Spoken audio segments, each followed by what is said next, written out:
Are your eyebrows thinner and more sparse than they used to be? Do you feel like they've just stopped growing no matter what you do? Well, you're not alone because brow hair is fragile. And in many cases, once it's gone for good. And the real problem is that some brow shaping techniques are doing more harm than good. Modalities like waxing and sugaring may be quick fixes, but they can do some serious damage to that delicate skin around the eyes, not to mention your eyebrows. I'm Rose Prieto. I'm a beauty business owner with over 3 decades of experience as a brow and makeup artist. I'm also an esthetician, a PMU artist, and a former electrologist. And quite frankly, I'm obsessed with the hair follicle.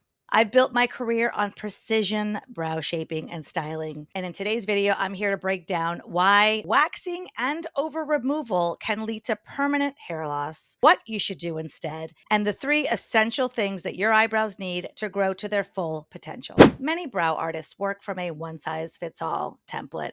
And I'll be honest, I see over-tweezed brows in need of 911 rescue on a daily basis in my brow studio.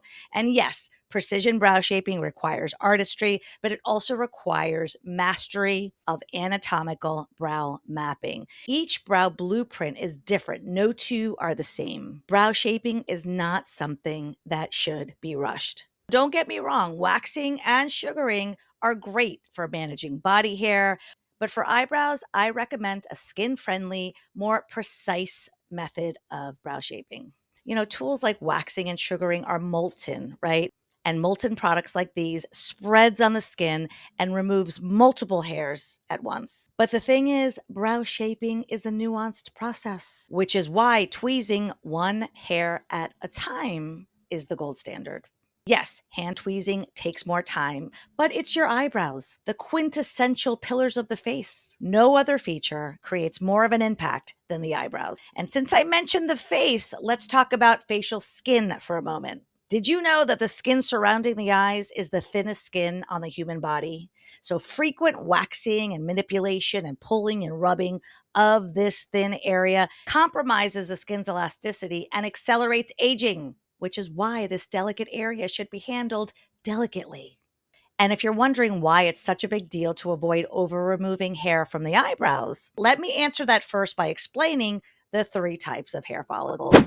First, there are active hair follicles, which are follicles that produce hair that's healthy, growing, and thriving. And then there are dormant hair follicles, which are follicles that decide to take a break, take a nap, hibernate, and need to be awakened with a bit of stimulation, which is where a good brow growth plan comes into play. And then there are inactive hair follicles. And these are the follicles that close up shop, no longer produce hair, have retired, and are permanently closed for business. Therefore, the act of over-removing the eyebrows will eventually lead to inactive hair follicles, and you don't want that. Which is why I have new clients coming into my beauty studio every week in tears asking for help, because they trusted the wrong person with their eyebrows, which, by the way, is the very reason why I created my one-of-a-kind online course for brow shaping. If you'd like to learn more about this course, I have a link in the description. So if your eyebrows have become sparse and thin, don't panic because you still have options. And so here's what you need to do to regrow your eyebrows. And for the record, this strategy can be applied to grow your lash and your scalp hair as well. And if you want the complete breakdown so that you can start growing your eyebrows today, I wrote an ebook just for you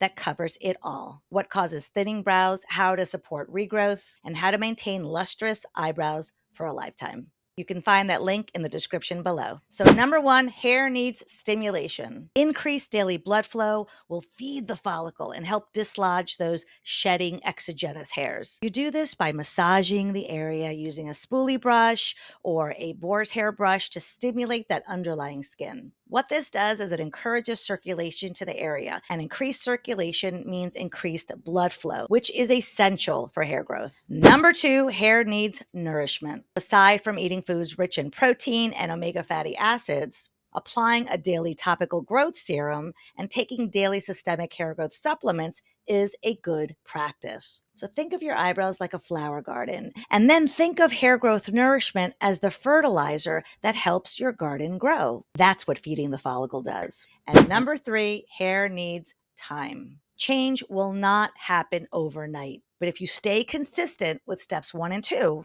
giving at least 12 weeks of daily love to your eyebrows, you should see new growth if and only if your follicles are active or dormant. In other words, if the follicle is inactive, which means that it's been permanently damaged after years of over removal, over threading, over waxing, over tweezing, and is no longer growing, then no hair growth strategy will get your brows back to what they once were. Unless you consult with a board certified dermatologist. A dermatologist can offer you prescription medication as well as in office modalities and treatments that have been proven to grow hair. But I suggest that you try my methods first. And if after all that you still don't see growth and your brows are still peppered with gaps and sparse holes, then permanent makeup may be a solution for you. And since I'm a PMU artist, educator, and author, you're in the right place. And I'll talk more about brow tattooing in future videos. And for the record, yes, microblading is permanent makeup. Your eyebrows need you. They deserve your love, your attention, your support. So if they're sparse and full of gaps, then do something about it. Eyebrows frame the face, they offer youth to the face, and they speak louder than words. Comment below if your eyebrows are in need of 911 rescue. I'll see you in the next video. Mwah! Ciao for now.